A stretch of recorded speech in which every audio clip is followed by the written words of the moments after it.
નમસ્કાર વિદ્યાર્થી મિત્રો, હું પરેશ ડોબરિયા આપ સૌનું આપણી આ સરસ મજાની યુટ્યુબ ચેનલમાં હાર્દિક સ્વાગત કરું છું. આનંદમાં, મજામાં મિત્રો. આજે આપણે T10 લીગ T10 MCQ સિરીઝનો લેક્ચર નંબર 40 ટોપ 10 જે MCQ છે એમાંથી આજનો આપણો લેક્ચર નંબર છે આપણી સિરીઝમાં 40. ઓકે, ચલો તો જોઈએ અને એને સમજવા માટે વિડીયોમાં અંત સુધી બન્યા રહેજો. નવા આવ્યા છો તો ચેનલને લાઈક કરવાનું, શેર અને સબસ્ક્રાइब करवाना भूलता नहीं. चलिए भाई देखते हैं पहला एमसीक्यू क्या बोल रहा है.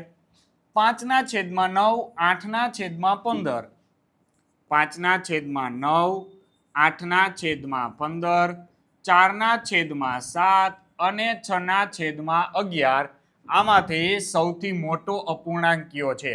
ભાઈ આની ગણતરી તમે 2-3 રીતે કરી શકો છો.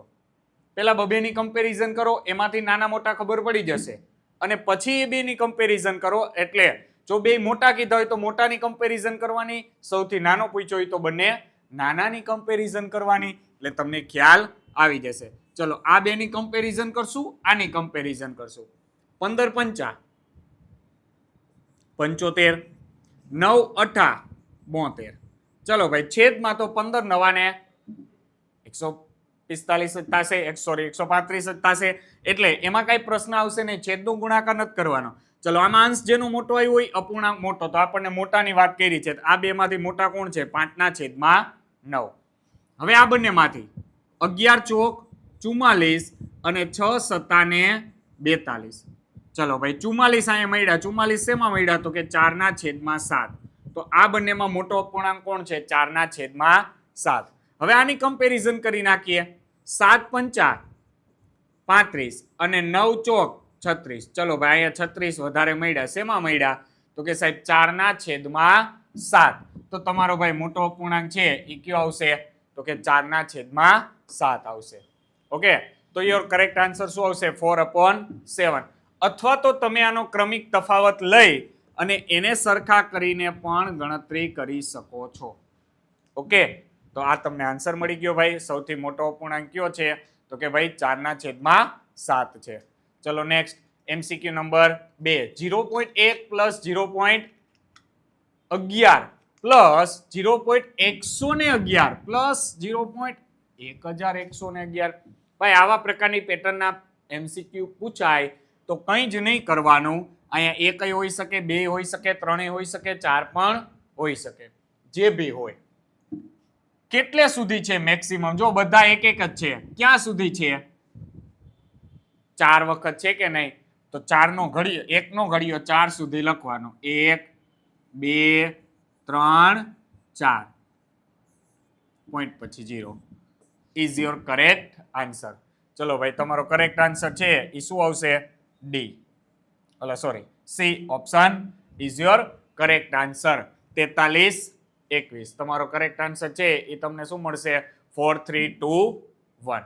જે બી આપ્યું હોય તે આવું કીધું હોય 0.3 0.33 0.333 0.33. ઓકે, 4 સુધી છે. 4 સુધી 3 નો ઘડિયો બોલો. 3 1 3 3 2 6 3 તેરી 9 3 ચોક 12. થઈ ગયા? હા સાહેબ. અહીંયા પોઈન્ટ પછી કેટલી ડિજિટ છે? 4 ડિજિટ. અહીંયા ભાઈ મૂકી દો 4 અંક પછી પોઈન્ટ, એટલે આનો કરેક્ટ આન્સર આવે 1.2963. કુછ નહીં કરને કા. જ્યારે બી આ પ્રકારની પેટર્ન હોય ત્યારે જે સંખ્યા આપી એનો એટલી વખત ઘડિયો છે એ રિપીટ કરતો જવાનો. હા, હજી અહીંયા 5 હોય, તમને એમ થાય કે અહીંયા તો 12 આવી ગયા, તો 12 નો બગડો લખીને 1 વધી. 5 તેરી 15 ને 1 16 વધી 1. 5 6 30 બરોબર. 5 6 30 30 ને 1 31. ચલો ડન. તો આ પ્રકારે તમને જે બી સંખ્યા આપી હોય, અથવા 18 6 તેરી 18 થાય તો 18 ને 1 19. ચલો ડન. 6 સત્તા 3 સત્તા 21 21 ને 1 22. આગળ વધી પ્લસ કરતી જવાની, પછી 2 3 3 જેટલા સુધી આપ્યા હોય ત્યાં સુધી. ચલો નેક્સ્ટ એમસીક્યુ નંબર 3. 2 પૂર્ણાંક 1/7. ભાઈ આને મિશ્રમાં કન્વર્ટ કરી દે. મિશ્ર છે અશુદ્ધમાં કન્વર્ટ કરી દે. 2 7 14 14 ને 1 15 15/7 -7/15 ભાગાકારના ગુણાકાર કરી નાખીએ એટલે આ અપૂર્ણાંક થઈ જાય 45/7 અને એને ગુણ્યા 2/7. ચલીએ અહીંથી 7 ઉડાડો તો આ બધું ગુણાકારમાં જ છે. 7 ઉડી જાય 15 તેરી 45. તો અહીંયા વધ્યું 15/7.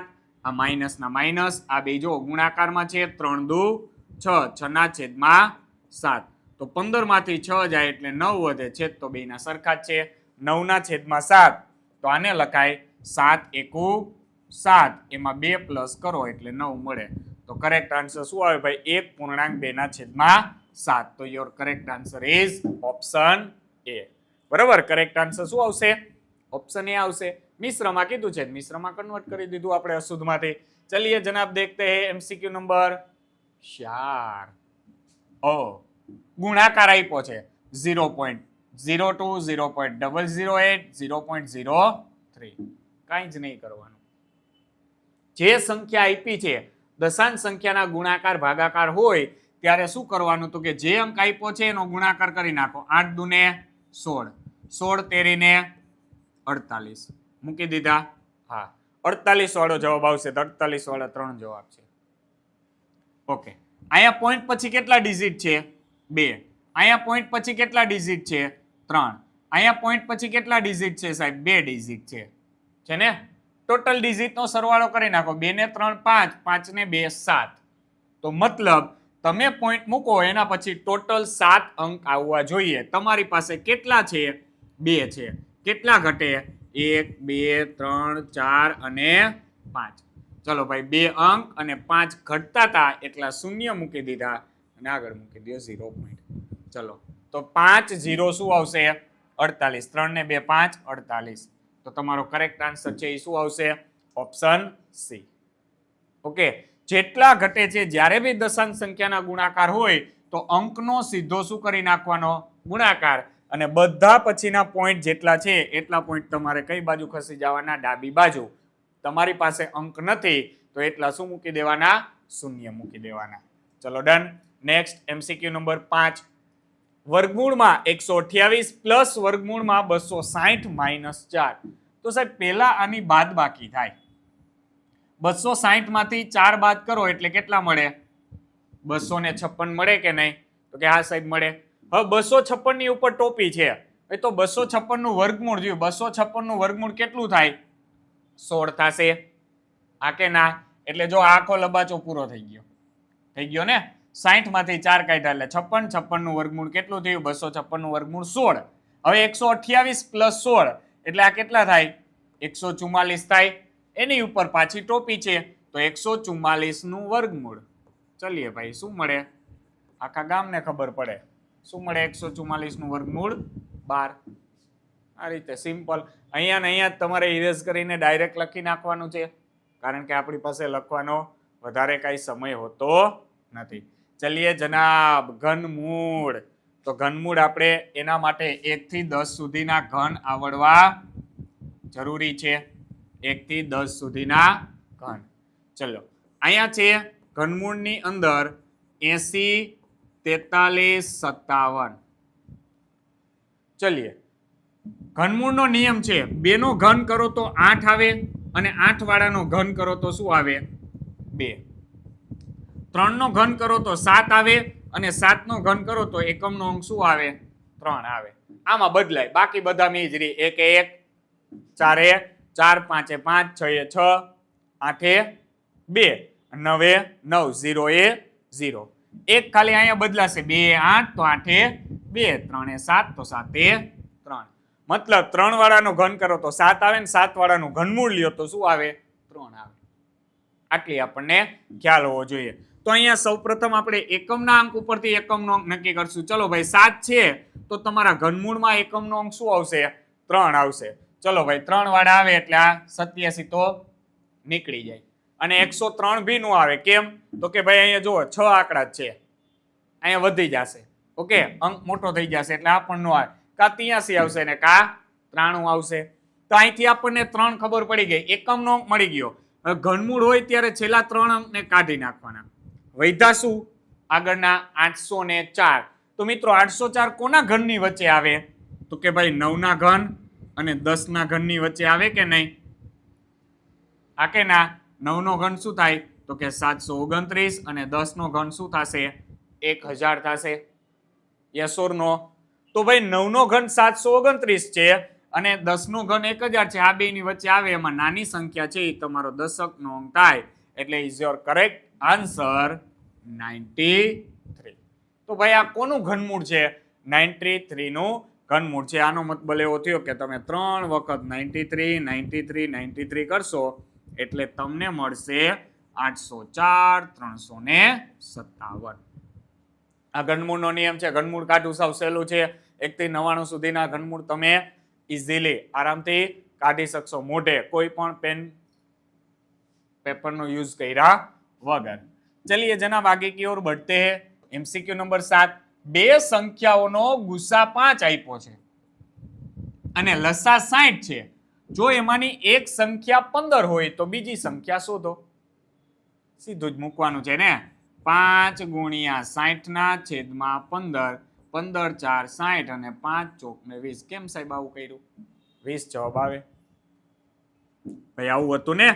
તો કે સંખ્યા 1 એને ગુણ્યા સંખ્યા 2 ઇઝ ઇક્વલ ટુ લસા એને ગુણ્યા ગુસા. ચલો ભાઈ લસા ગુસાનો ગુણાકાર કરી નાખો એટલે 5 ગુણ્યા 60 અને એને 15 વડે ભાંગી નાખો એટલે અહીંયા 15 4 ને 60 થાય, 4 5 ને 20 થાય. તો એક સંખ્યા 15 હોય તો બીજી સંખ્યા કઈ આવે? 20 આવે. સિમ્પલ છે, આમાં કઈ જ વિચારવાનું નથી. ચલો નેક્સ્ટ એમસીક્યુ નંબર 8. 8 9 અને 12 વડે ભાંગતા શેષ 3 વધે એવી નાનામાં નાની સંખ્યા. જો ભાઈ જ્યારે પણ આવું કીધું હોય કે આટલા આટલા આટલા વડે ભાંગો અને શેષ આટલી વધે તો એ સંખ્યા કઈ? તો એના માટે તમારે આપેલી સંખ્યાઓનો શું મેળવી લેવાનો? લસા. ચલો લસા 8 9 અને 12 છે તો આનો લસા કેટલો થાય? તો કે ભાઈ 8 9 72. આ તો પરસ્પર 8 અને 12 વિભાજ્ય થાય કે એમાં કોઈ એક અંક સમાન મળશે. 9 અને 12 પરસ્પર થશે વિભાજ્ય. 8 9 72 અને 12 6 72 થાય તો આનો લસા કેટલો થઈ જાય ભાઈ? 72 થાય. મતલબ તમે 72 ને 8 વડે 9 વડે કે 12 વડે ભાંગશો એટલે શેષ કેટલી આવે? 0 આવે. પણ તમારે શેષ કેટલી જોઈ છે? 3. તો એ સંખ્યા જોતી હોય તો લસા પ્લસ એમાં શું કરી દેવાનું? શેષ કરી દેવાના. કેટલા વધવા જોઈએ? 3. તો 72 પ્લસ 3 એટલે કેટલા આવશે? 75 તમારો જવાબ આવે. મતલબ તમે 75 ને 8 વડે ભાંગશો એટલે 8 9 72, 3 વધે. 9 વડે ભાંગો 9 8 72, પાછા 3 વધશે અને 12 6 72, પાછા કેટલા વધશે? 3 વધે. તો તમારો કરેક્ટ આન્સર છે એ શું આવે? 75 આવે. તો જ્યારે પણ હું શેષ વધે એવું કીધું હોય ત્યારે લસા મેળવી અને શેષને એમાં શું કરી દેવાની? ઉમેરી દેવાની. એટલે તમને કરેક્ટ આન્સર મળી જશે. ચલો ડન. રાજેશ એક પરીક્ષામાં 30% માર્ક્સ મેળવી અને 25 માર્ક્સથી નાપાસ થાય છે. ભાઈ 30% મળે છે મતલબ મળવા વધુ જોઈએ તો પાસ થાય, પણ 30% મેળવે છે એટલે એને પાસ થવામાં ઘટ્યા કેટલા માર્ક? 25% ઘટ્યા. ઓકે, 30% મેળવે છે એટલે ઘટ્યા કેટલા માર્ક? તો કે સાહેબ 25 માર્ક શું થાય છે? એને ઘટે છે. આટલાથી નાપાસ થાય છે. જ્યારે તે જ પરીક્ષામાં મહેશ કેટલા ટકા માર્ક મેળવે છે? 44%. અને પાસિંગ માર્ક જેટલા જરૂરી છે ને એના કરતા 10 માર્ક કેવા મેળવે છે? વધારે. 10 કેવા મેળવે છે? 10 માર્ક વધારે મળે છે. ઓકે, તો અહીંયા જોવો જોઈએ, અહીંયા શું થાય છે? ઘટે છે, અહીંયા વધારે છે. તો બંને વચ્ચેનો ડિફરન્સ કેટલો થાય ભાઈ? આ 25 ઘટ્યા, આ 10 વધારે, એટલે તમે 25 થી મતલબ આ -25 થી +10 જાઓ, ડિફરન્સ કેટલો આવે? 35 નો થાય કે નહીં? જો આ પાસિંગ માર્ક છે, આ પાસિંગ માર્ક થી 10 વધુ છે અને આ 25 ઓછા છે. તો તમારે 25 અહીંયા પહોંચો પાસિંગે અને પ્લસ વધારાના 10 એટલે તમારે ટોટલ કેટલા થાય? 35 ગુણ થાય. ટકાવારીનો તફાવત મેળવી લ્યો. 30 અને 44% તો કેટલા ટકાનો તફાવત થયો? 14%નો તફાવત થયો. તો ભાઈ 14% એટલે એ કેટલા થયા? 35 થયા. તો તમને શું પૂછ્યું છે? પરીક્ષા કુલ કેટલા માર્ક્સની હશે? તો સીધો હિસાબ 14% એટલે 35 ગુણ, તો 100% એ 14% એ 35 ગુણ, તો 100% એ કેટલા? 35 ગુણ્યા 100 એના છેદમાં 14. 7 દુ 14, 7 પંચા 35, 50 ગુણ્યા 2 એટલે 100, 50 ગુણ્યા 5 એટલે 55 25 250. તો તમારો કરેક્ટ આન્સર છે એ શું આવશે? 250. કેટલા ગુણની પરીક્ષા હશે ભાઈ?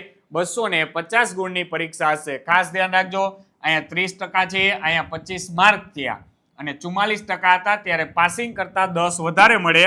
તો આ બેયનો હંમેશા શું કરવાનો? સરવાળો કરવાનો. અને અહીંયા શું લેવાનો? બેયનો તફાવત. અથવા ઘણી વખત એટલું કેવું કીધું હશે કે પરીક્ષામાં પાસ થવા માટે 44% ગુણ જરૂરી છે.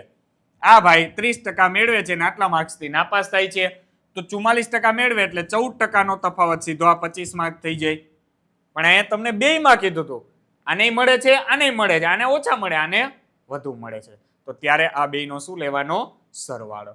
ચલો next, T10 last over MCQ number 10.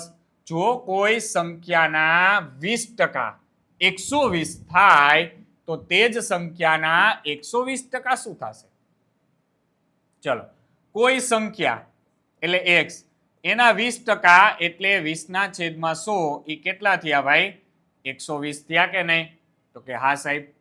એક મિનિટ અહીંયા કેન્સલ, 2 6 ને 12 અને સામે જવા દઉં તો એ સંખ્યા કેટલી મળે? 6 ગુણ્યા 100 600 મળે કે નહીં? તો કે હા સાહેબ. હવે આ 600 ના તમારે કેટલા ટકા કરવાના છે ભાઈ? 120%. એટલે 120/100 શું આવશે? તો 2 મીંડી કેન્સલ, 12 6 ને 72 પાછળની મીંડી કેટલા થાય ભાઈ? 720 થાય. જો કોઈ સંખ્યાના 20% છે એ 120 થાય છે, ઓકે, તો તે જ સંખ્યાના 120% છે એ કેટલા થશે? તો કે સાહેબ 720 થાય. તો અહીં તમારો કરેક્ટ આન્સર છે એ શું આવશે ભાઈ? 620 નહીં, સોરી, બરાબર, અહીંયા આવશે 720 થશે.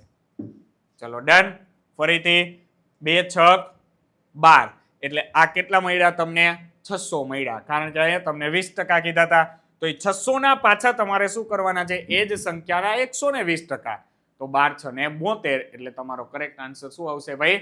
720. તો મિત્રો, વિડીયો ગમ્યો હોય તો લાઈક કરવાનું, શેર કરવાનું ભૂલતા નહીં અને ચેનલને સબસ્ક્રાઇબ કરવાનું ભૂલાય નહીં. નેક્સ્ટ વિડીયોમાં ફરી પાછા કંઈક આવા નવા MCQ સાથે T10 લીગ કે જેમાં MCQ number sequence lecture number આપણે 41 લઈને ફરી પાછા આવીશું. ત્યાં સુધી બધાને Tata bye bye, C you, thank you, જય હિન્દ, જય ભારત.